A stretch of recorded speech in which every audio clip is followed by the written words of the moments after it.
I'm Craig Kenneth, a relationship coach and a psychotherapist. Every relationship is different and every breakup is different. Work with me and you'll get professional help on your situation. And if you're in no contact, focused on personal growth, my creative healing course is filled with hours of exclusive content. Available now at AskCraig.net.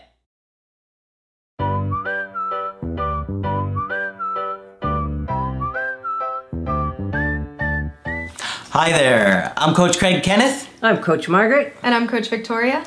And today we're going to be talking about 5 ways to destroy your chances of getting your ex back while you're in no contact. You know, a lot of people think, how can I destroy my chances in no contact, right? And you would think, yes, it would be pretty simple. It's not as simple as it sounds. Nothing is. Many people really struggle with no contact and leaving their ex alone because they're having such a hard time, which I completely understand. And, you know, Coach Victoria, you've gone through breakups before. I was thinking about this. I think I've seen you go through 3 breakups in all the years that I've known you. Mm-hmm. And, you know, especially the ones from several years ago, you really struggled with that feeling, right? We were talking about that feeling. I did, yeah. It's just a feeling of wanting to connect. And your brain just says, get back with this person, get back with this person. You know, you're remembering, reminiscing on all the great, good times that you had together, and that's all you can obsess about until you get that, so. There was one several years ago that I was actually on the phone with you as you were on your way to your ex's house, and I was pleading you not to go, when her phone went out because she was in the train, right? And do you remember that feeling? I remember how panicked you were on your way there. I was very nervous because you don't know when you're about to do a grand gesture or anything like this. In your head, you have it planned out for it to work. Of course, you know? Of course. So on the ride there, on the train ride there, Craig is on the phone and he's like, don't do it. And meanwhile, I'm passing through tunnels. It's like, don't do it. Like, you're getting like every 10th word. I'm like, stop, no, please. Oh my gosh. But, you know, in hindsight, it wound up really helpful that you went through that. Yeah. So now it's something that we've been able to talk through over the years of going through it. So it's been helpful for you to see what people go through in that moment. And we can laugh about it now. We were not laughing about No, it. you were not laughing before, You were I'm sure. not laughing. Yeah. Yeah, that was a rough one. And we could get into that story a little bit in the future about what happened there. But just, you know, I've seen through our friendship, because we've been friends for probably like 7 or 8 years now, breakups, and when we've talked about it, she's seen me through difficult times, and so we know what it's like to have that overwhelming feeling of like, oh my, I have to do something to reach out to my ex, and you just get so emotional with the uncertainty and the anxiety. It causes you to make a lot of mistakes. We're going to talk about some of these mistakes today, Margaret. You know, these are some big ones, right? Okay. So the first one I want to talk about is blaming, shaming, or criticizing. Okay? This, obviously, I don't mean directly with your ex. I mean, yes, don't do that with your ex. But even with friends or family publicly. You've seen this with some of your girlfriends, right? It's a betrayal. Yeah.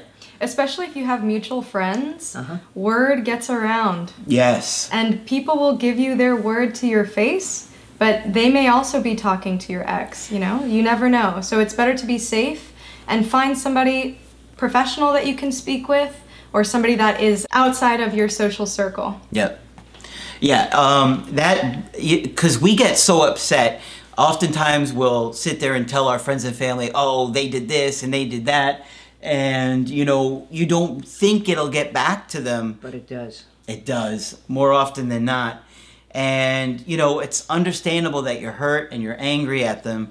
But if it gets back, it's only going to do damage. I mean, how many times have you seen that you say something to somebody else? Oh, absolutely. And the next thing you know, everybody knows it. And then your ex is like, why did you call my uncle and tell him that And people want to call people's relatives after a breakup. I was so guilty of that with the Applebee's girl. Yeah. Oh, it was so awful. I was talking to her brother, her sister, her mother, and they all loved me. They really felt bad, and I think they probably would have wanted us to repair things, but I do think that there was more getting back to her than I realized. I think so too. And I had one friend that I thought was a friend that wound up spilling the beans. You know that story. Remember that? Yes. And so I had a friend that was a very mutual friend, and I thought to my face she was, you know, on my side, but she had a hidden agenda. She sabotaged it, and she really caused a lot of problems. So, regardless of how upset you are, be very careful who you share with. Yep.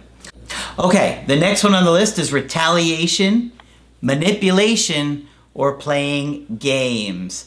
This is big, especially with social media. A lot of people will do something to get revenge.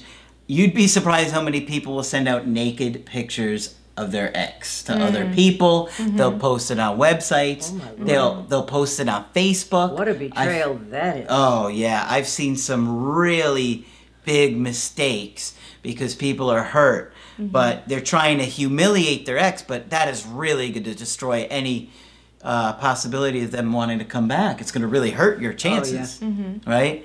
You know, it's going to get back with them, essentially. If you play a game with somebody, they're going to get it, right? They're going to hear us through friends, right? Do you see that with any of your female friends playing games or manipulation? I could see that with social media as far as posting pictures with other people to make their ex jealous.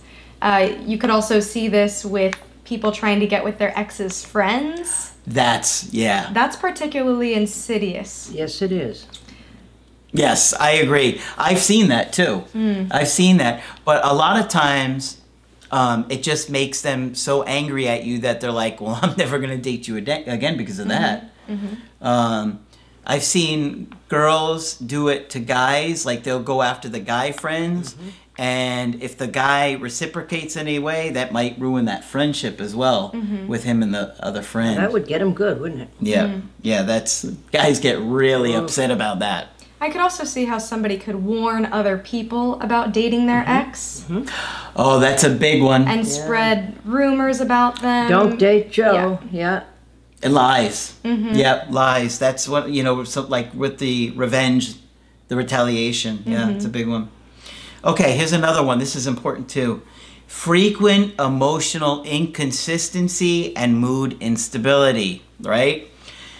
Posting emotional songs and poetry, especially I see this like on Instagram. People will just post 50 things in a week, and it's like so much, right? It just doesn't make you look confident and like you're over things or that you're handling things well, right, Margaret? No, it wouldn't make you feel like that. And you're trying to let your ex know how distressed you are, hoping they'll respond. Is that it? Well, I think that might be what they're trying to do, but I think it just makes the ex angry. Sure. Or like, what is going on with this person? Yeah, absolutely. Yeah, that would never get you anywhere. This could also be a loophole in the no contact, especially if you have a public profile or if you're still friends with your ex on social media. You may think they're going to receive the messages that I'm expressing via social media, via signing on. You know, I don't need to contact them to express myself to them. Yeah. So sometimes you might do it because you're wanting to connect with them on some level, but it often makes the situation worse, right? Okay. Okay, here's a big one. We see this a lot. Disrespected or ignoring boundaries. Oh, yes. Margaret, you want to jump in on that? Well, boundaries are sacred and serious and so forth and so on. But boundary violations would be calling the rest of the family, trying to stalk them on on social media, and all of those things that sometimes desperate people do to try to get a response. Even worse than that, the social media, driving to the work. Oh, yes. Have you seen that, like, with your friends and stuff, too? Driving by houses, driving by work, trying to find their car at friends' houses. All of the above. And I feel like women in particular get very scared when a guy does that. Yes, they do. Yes, they do, because it looks like they're being stalked. Yeah. And there's a lot on of information around about stalking these days, so women do get very scared. I just had a guy today who went to her work and she got a restraining order against him now, and he's like hasn't even been served yet, but it's gonna happen, he's scared as hell. But you know, you violate those boundaries and you think it's innocent. So, you know what I hear a lot too is that the ex doesn't want to talk to you, so they just show up at their house and like, I'm coming over right now to talk to you. That's a terrible boundary violation. No means no. Yeah. So you want to avoid doing that, and if you get upset, figure out a way to de-escalate and calm down, because it's only going to make the situation. It'll make things much worse. But worse. Going to people's work, I've known people to be fired when some angry or agitated ex shows up at work. Yes. Yeah. Yes, absolutely. And the last one I want to talk about is another big one. Not following through with promises. How many of you have told your ex certain things about what you're going to do, what your goals are, what you're trying to change, and then instead you get so obsessed with where they're at, what they're doing, you completely lose sight of that. Right? Like a big one, I'm going to go to therapy. Right?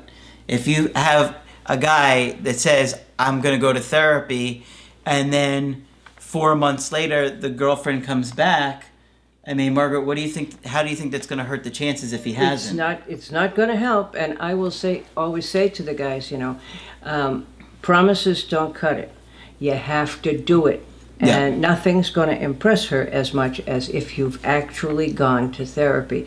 But I thought about things and I worked on myself. No, it's not going to sell as well as going to therapy. Yeah. Any other lifestyle changes you could think of that you might see that somebody really wants to see their ex do in that no contact? I would also think of the problems you had in the relationship. So if your partner was always complaining about you not going to work or not being functional at work, also maybe living with family, not having a place of your own might be another one. That is a big one, I think. Especially women get frustrated with men for that. Because I think a lot of guys just kind of will get complacent and live with their grandparents or their parents. And women like to see a man who can really be independent and self-sufficient. Right. I just had a call about that this past week. Or I'm going to go back to school. Yeah, that's a big one too. Did you do it? Well, no. Maybe quitting a habit like smoking or drinking, or if you're doing drugs.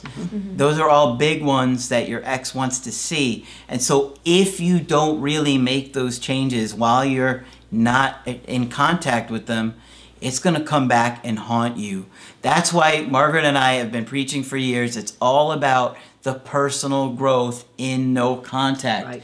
Healing those attachment issues, becoming more confident, learning to communicate. We talk about all kinds of different ways to improve your relationships. And of course, we'd love to see you do it for your own well-being, not just to impress your spouse. But if you're going to improve yourself, start anywhere you can. Yes. Okay. Absolutely. That's so true. Because ideally, we want you to do it for yourself. But we understand that it's often the ex and the, trying to get the ex back that keeps you motivated so highly, right? So we just want to see you staying committed and working on yourself, whatever way you can, right? But I think all of these are huge. They are big ones. We hear all the time. So if you can make sure you don't do any of these mistakes from here on out, many of you have probably already done several on this list. But I think, Craig, as you pointed out, boundaries is behind a lot of these. Of how to get to somebody when they don't want you to get there. And of course, we talk a lot about boundaries. We do. There's like, what is it, the one homework assignment that's like 5 sections? Something like that. It's all on boundaries. Boundaries is so key. And that's in the Creative Healing course if you want to check that out. But I think that it's really important that you do your best to steer away from these mistakes, and I think it'll help your chances significantly. Absolutely. Okay. So hopefully you found this video helpful. Put a like on there if you did. And of course, if you want to get our help personally, just go to my website, askcraig.net. Sign up for the coaching option that works best for you. I do email coaching and I do Skype. And of course, Margaret is available for Skype coaching. If you feel like I can be helpful to you, please sign up. And of course, Coach Vicky will be here doing videos with us. So that's it for this video. I'm Coach Craig Kenneth. I'm Coach Margaret. And I'm Coach Victoria. And we will talk with you soon.